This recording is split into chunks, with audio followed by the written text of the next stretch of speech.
So today we're gonna talk about some serious stuff. Like, okay, I was reading this social media post, and the gentleman made the statement that he did not understand why people talk so much about their haters, and he didn't believe that people had haters or haters existed. It was kind of weird to me because I met the person in real life one time. I met the person in real life, highly intelligent gentleman. We talked about some really deep topics. I'm not even going to go into who the individual was, but professional career, the whole nine.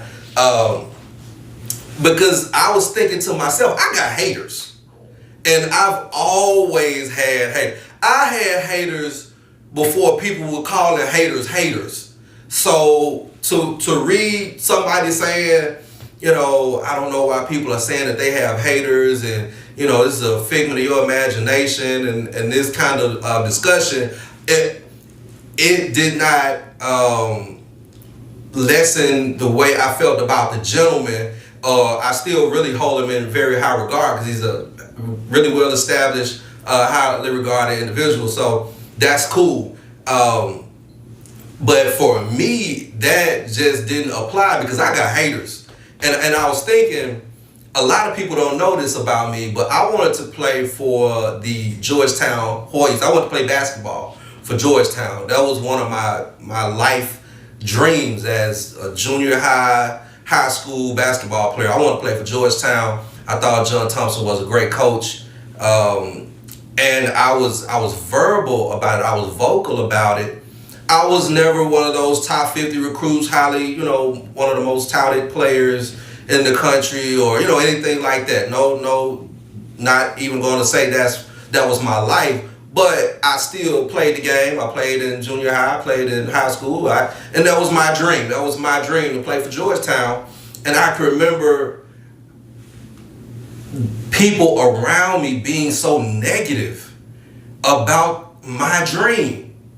I can remember people being like bitterly angry and like harsh, like mad at me because I wanted to play basketball for the Georgetown Hoyas. And it was people that I hung around, people that I saw every day, people that in my opinion, that I supported and that I liked, and some that I even considered to be friends of mine.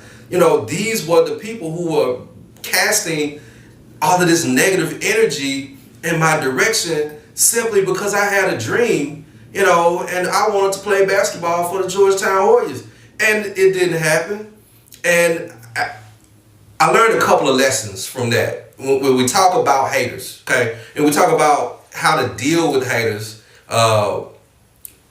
be careful who you express your dreams to. Be careful who you talk to about your aspirations and your dreams and your desires, because some people take pride in being dream killers. Some people, they take pride in raining on your parade. They feel up when other people are down. Those are your typical trademark haters. I'm talking about run-of-the-mill, cut and dry, use a hater type individual. Whenever people are excited and they're happy and they're having a great time and the vibe is positive, the hater wants to bring that vibe down. The hater wants to talk about, it was all right. It wasn't all that. The food, they could have went on ahead and ordered something different. That's the hater. Okay? So in your personal life, be very careful about who you express your dreams to, your visions. Because as a teenager, I was affected by that. And now as an adult, I'm not affected as much because there are still negative people. There's still your Debbie Downers. There's still your haters. But I know now as a 38-year-old accomplished individual that I'm not going to let a hater stop my shine. So it's I have a different approach. But when I was a teenager, to hear and see my peers, the people that I played ball with, that I hung around with every day, just to be so negative about my dream, it affected me in that I gave up on basketball to a degree. I was still on the team. I still played. I felt though that I can't make a life out of this. I can't play college. But really, because after so many people laugh at what you say, after so many people put you down, and you're impressionable. And usually at younger ages, we are more impressionable. But there are still impressionable adults, and they're still, and it's natural to a degree if you're in a room with 30 people and you're the it's one or two of you who has a positive outlook, who's a go-getter, who's an achiever, an overachiever, and the other 28 people are negative and they don't have dreams, they don't have aspirations, they don't have goals, and everybody's talking the same amount, right? So that's a whole lot of negative energy that's being put out into the environment versus a small percentage of positive energy. And so you just think about it. What's going to permeate? Like, what's going to take over? What's going to be the prevailing attitude in that room with 28 negative people and 2 positive people? What's going to win in that situation, right? So that's a lot of negativity to fight against. And so as a teenager, I lost, because I lost the passion that I had. I lost the drive that made me say, you know what? I'm going to play on this Division I level, right? And so fortunately for me, I tested gifted as a kid academically, and, I did well in the books, and, I scored well on some standardized tests, and I actually became part of this great high school program that landed me academic scholarships to college, and I was able to earn a journalism degree, and I was a sports writer. I love sports, still love sports. Actually, I'm about to watch the national championship football game in an hour and a half, right? I love sports. I'm a fanatic. Well, I'm not a fanatic, but I love it. And I learned a lot from sports. So I had to grow from that experience.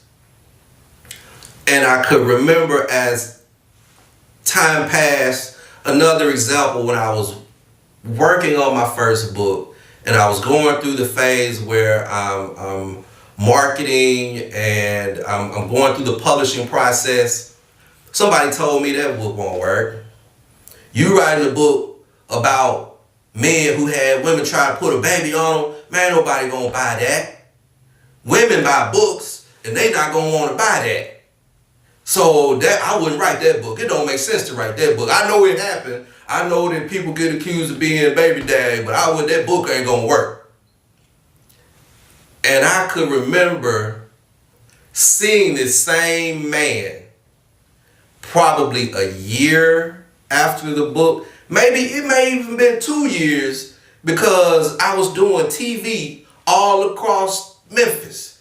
I'm on channel ABC, I'm on NBC, I'm on WPTY, I'm all over the television. And then Maury Povich flew me up. So I'm on the Maury show with millions of viewers on, prime time. So now it's like, okay, I think the book did okay. I think it did okay. And so I saw the guy, and he would not even bring himself to look me eye to eye because of the negativity that he tried to put on me. And he was able to actually see that he was wrong. He was wrong. And so when we talk about dealing with hate, every hater don't necessarily know they hating. It's people out here that's straight up hating. And I hating, right? And they don't realize it because they just being who they are. They just a hater in their soul. And don't even know it, right? There's some people people, they know they hate. Some of them, they do it on purpose. You know, those haters are the ones that say, you know, things like, he on social media, he's so cocky. All he do is talk about his achievements. He always want to talk about something he just did. What should one speak about on social media?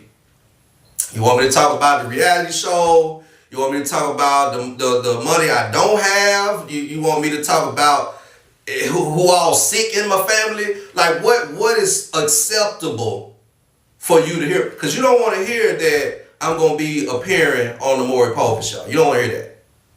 You don't want to hear that I'm being featured by the National Association of Black Journalists in the Author Showcase. You don't want to hear that. You don't want to hear that I got accepted to the doctoral program at the University of Memphis and I'm going to be a doctor. You don't want to hear that.